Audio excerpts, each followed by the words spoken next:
ఉన్నటువంటి వాటిని అన్నిటిని కూడా మంచివి అని అనుకుంటాం. చాలా మంది ఏం చేస్తాము, టూర్కి వెళ్తుంటాం, పిక్నిక్ వెళ్తూ ఉంటాం, ప్రయాణాలు చేస్తూ ఉంటాం, ఆయా ప్రాంతాలు తిరుగుతూ ఉంటాం, హ్యాపీగా చూస్తూ ఉంటాం. దేవుడు ఎంతో అందంగా ఈ సృష్టిని అంతా కూడా సృష్టించి ఉంటూ ఉన్నాడు. అయితే మానవుని క్రియలు చెడ్డవిగా అనిపిస్తాయి అనేటటువంటిది గుర్తు చేయబడుతూ ఉన్నది. మానవుని క్రియలు చెడ్డవిగా ఉంటవి. లోకము మిమ్మల్ని ద్వేషించదు కానీ, లోకం మిమ్మల్ని ద్వేషింపనేరదు కానీ దాని క్రియలు చెడ్డవని నేను దానిని గురించి సాక్ష్యం ఇస్తున్నాను. దాని క్రియలు చెడ్డవిగా ఉంటాయి, అంటే ఇవి దుష్ట క్రియలై ఉంటూ ఉన్నాయి. యోహాను సువార్త 8వ అధ్యాయము 41వ వచనాన్ని చూద్దాం. మీరు మీ తండ్రి క్రియలే చేయుచున్నారని వారితో చెప్పెను. అందుకు వారు మేము వ్యభిచారం వలన పుట్టిన వారము కాము, దేవుడొక్కడే మాకు తండ్రి అని చెప్పగా యేసు వారితో ఇట్లా, దేవుడు మీ తండ్రి అయిన ఎడల మీరు నన్ను ప్రేమించు, నేను దేవుని యొద్ద నుండి బయలుదేరి వచ్చి ఉన్నాను, నా అంతటా నేనే వచ్చి ఉండలేదు, ఆయన నన్ను పంపెను. ఇక్కడ మనం ఆలోచన చేసినప్పుడు 41వ వచనాన్ని మనం చూసినప్పుడు దుష్ట క్రియలు కనిపిస్తూ ఉంటున్నాయి. దేవునికి వ్యతిరేకంగా యేసు ప్రభు వారికి ఎలా మాట్లాడుతున్నారో ఎదురు మాట్లాడేటటువంటి విషయాన్ని మనం చూస్తూ ఉన్నాము. అలాగున్నే మేము వేశ్య పిల్లలం అని చెప్పి గుర్తు చేస్తున్నారు. మోసము వేషము కలిగి ఉన్నటువంటి వారిగా ఉంటూ ఉన్నారు. మరి కాబట్టి ప్రియమైనటువంటి వాళ్ళారా, దుష్ట క్రియలు మనుషుల్లో ఉన్నవి అనేటటువంటిది, లోకంలో ఉన్నవి అనేటటువంటిది, మనుషుల ద్వారా జరిగిస్తున్నావు అనేటటువంటి విషయాన్ని మనం గ్రహించే వారిగా మనం ఉండాలి. అలాగున్నే గలతీయులకు రాసిన పత్రిక 5వ అధ్యాయము 19వ వచనం నుంచి మనం చూసినప్పుడు మన కార్యాలు ఎంత గొప్పవో అవి చూస్తాం మనము. గలతీ 5:19 నుంచి 21 వరకు.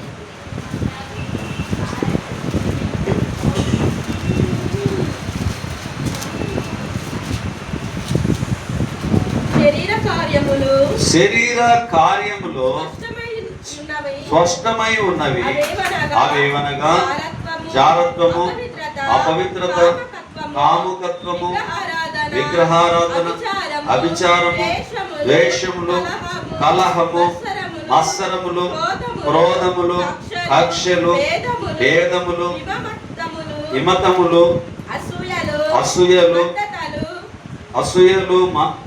మత్తతలు, అల్లరితో కూడిన ఆటపాటలు మొదలైనవి, వీటిని గురించి నేను మునుపు చెప్పిన ప్రకారం ఇట్టి వాటిని చెయ్యవారు దేవుని రాజ్యం స్వతంత్రించుకొనరని మీతో స్పష్టంగా చెబుతున్నాను. ఇక్కడ ఏమని చెప్పబడుతుంది?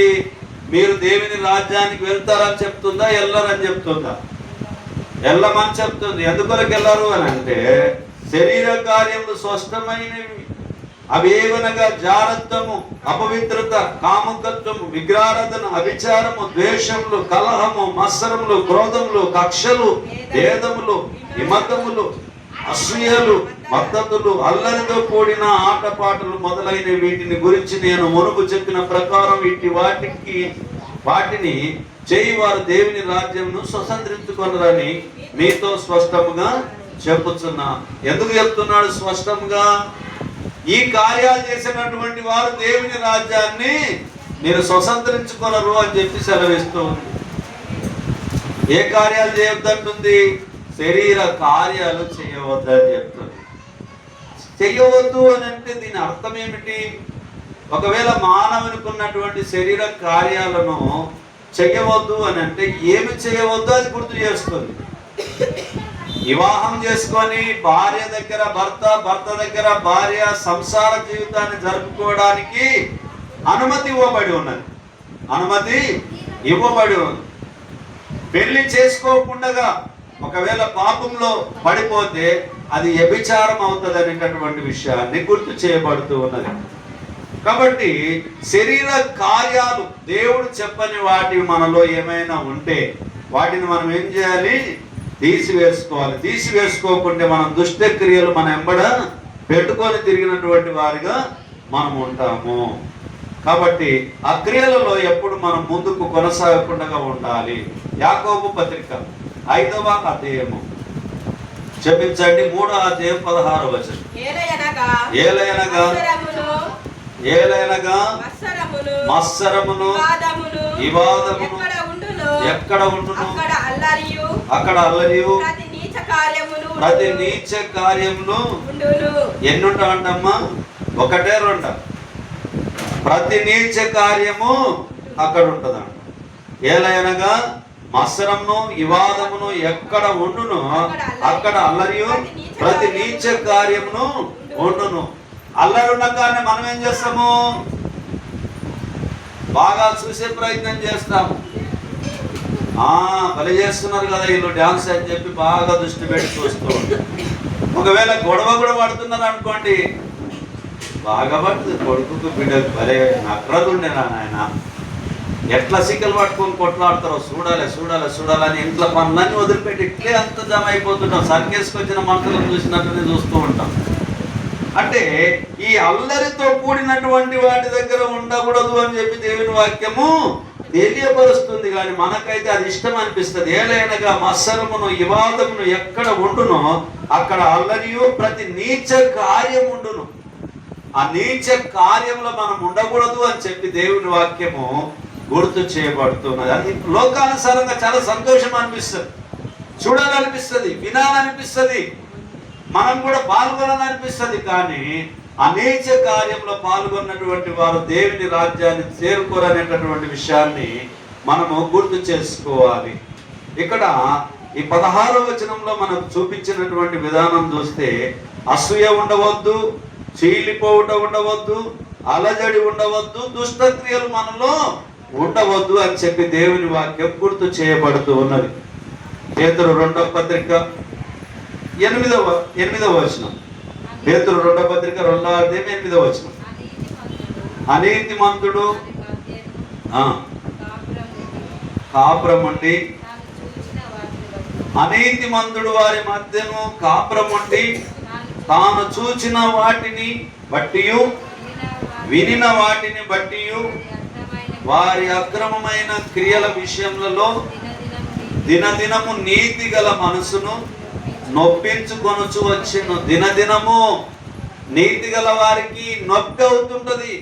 అయ్యో, ఇలాంటి పరిస్థితుల్లో దేవునికి అవమానం చేస్తున్నారు కదా, ఈ నీచ కార్యంలో పాల్పొందుతున్నారు కదా, ఈ శరీర కార్యాల గురించి ఆలోచన చేస్తున్నారు కదా, మరి ఎలా అని చెప్పి దినదినము బాధ అవుతుంది అని చెప్పి దేవుని వాక్యం గుర్తు చేయబడుతూ ఉన్నది. దినదినం ఏమైతుందమ్మా?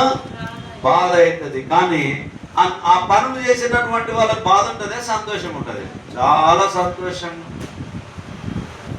కంటి నిండా చూడడము, కడుపు నిండగా తాగడము, బలం నిండగా కలవడము, చిందులేయడము, అల్లరి చేయడము, ఆటపాటలు పాడడం, ఏమైనా చేయడము చేసి ఈ రోజు తీసిన దూరం నాయన తాగొచ్చి అన్ని గుర్తుండే. కానీ తాగకుండా తిడితే నా మీద పడుతుందని తాగొచ్చి తిట్టినారా నాయన, మొత్తం లోపల ఉన్నదలా కక్కి పడేసినాయని అనుకుంటా. ఈ నీచ కార్యంలో మనం ఏముండకూడదు, పాలు పొంపు పొందకూడదు. చాలా హ్యాపీగా అనిపిస్తుంది. నేను కూడా లోకానుసారంగా ఉన్నప్పుడు ఇంకా కొంచెం ఇంత మంట రగిలిద్దాం అన్నటువంటి ఆలోచన ఉంటూ ఉండే. కానీ ఇప్పుడైతే ఆలోచనకు వ్యత్యాసములు ప్రారంభమై ఉన్నాయి. అది తప్పు అని అర్థమవుతుంది. క్రైస్తవ జీవితంలో మనమందరం ఒక రోజు ఏదో విధంగా తప్పిపోయినటువంటి వారిగా ఉంటాం, ఆ నీచ కార్యంలో పాల్పొంది ఉంటాం. కానీ ఇప్పుడు వాక్యం వింటున్నటువంటి నీ నా జీవితంలో ఏం జరగాలి? మార్పు అనేది జరగాలి, మార్పు రావాలి. ఆ మార్పు కొరకే దేవుడు మన దగ్గర వాక్యం ఉంచి ఉంటూ ఉన్నాడు. యూదా పత్రిక 15వ వచనం. ఆదాము మొదలుకొని 7వ వాడైన హనోకు కూడా ఇట్లా నేను ఇదిగో అందరికిని తీర్పు తీర్చుటకును తీర్పు తీర్చుటకును వారిలో భక్తిహీనులందరూ భక్తిహీనముగా చేసిన వారి భక్తిహీన క్రియలన్నిటిని గూర్చియు భక్తిహీనులైన పాపులు తనకు విరోధముగా చెప్పిన కఠినమైన మాటలన్నిటిని గురించి వారిని ఒప్పించుటకును ప్రభు తన వేవేల పరిశుద్ధుల పరివారముతో వచ్చెను. ఎట్లా వచ్చిండమ్మా? వేవేల పరిశుద్ధులతో ఆయన పరివారముతో వచ్చాను. కాబట్టి ప్రియమైనటువంటి వారులారా, ఆయన ఒక పరివారంలో ఉన్నటువంటి మనమందరం కూడా ఎట్లుండాలి?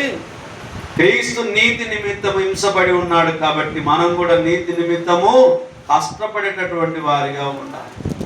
సుఖానికి అలవాటు పడిపోకుండా మనము జాగ్రత్త కలిగి లోకంలో బ్రతకాలి.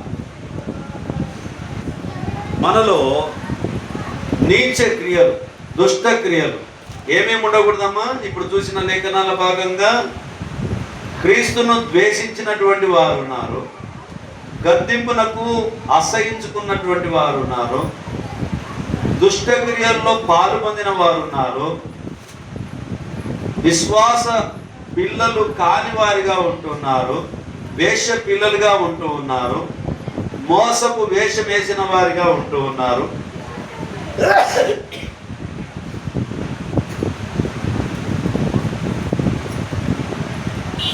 అలాగనే శరీర కార్యములు కలిగి ఉన్నారు, అసూయ కలిగి ఉన్నారు, చీలిపోవుట కలిగి ఉన్నారు, అలజడి కలిగి ఉన్నారు, చెడును అసహించుకొనకుండా ఉంటూ ఉన్నారు, చెడు స్నేహం చేస్తూ ఉన్నారు. పరిశుద్ధులు పాపమును అసహించుకున్న వారుగా ఉండాలి. పరిశుద్ధులు ఏం చేస్తారమ్మా? పాపాన్ని అసహించుకున్నారు. కానీ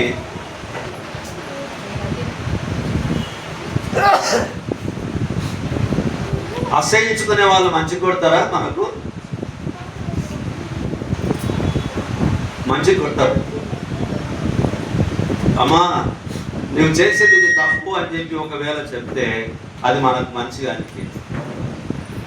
ఎలియా నువ్వు మాట్లాడుతున్న మాటలు తప్పు అని నాకు ఎవరన్నా చెప్తే అది నాకు మంచిగా అనిపించదు.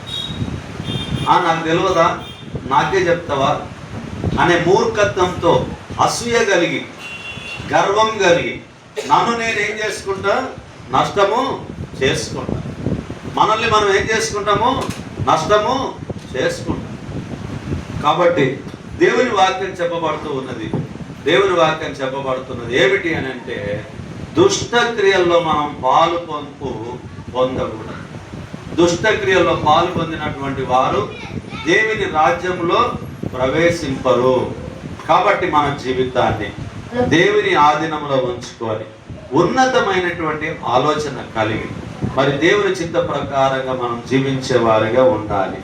ఇప్పటి వరకు మనము ఈ దుష్ట క్రియలు జరిగించినటువంటి వారి గురించి మనం చూసాం. ఇప్పుడు దేవుని క్రియల గురించి మనం చూద్దాం. దేవుని క్రియల గురించి మనం చూద్దాం.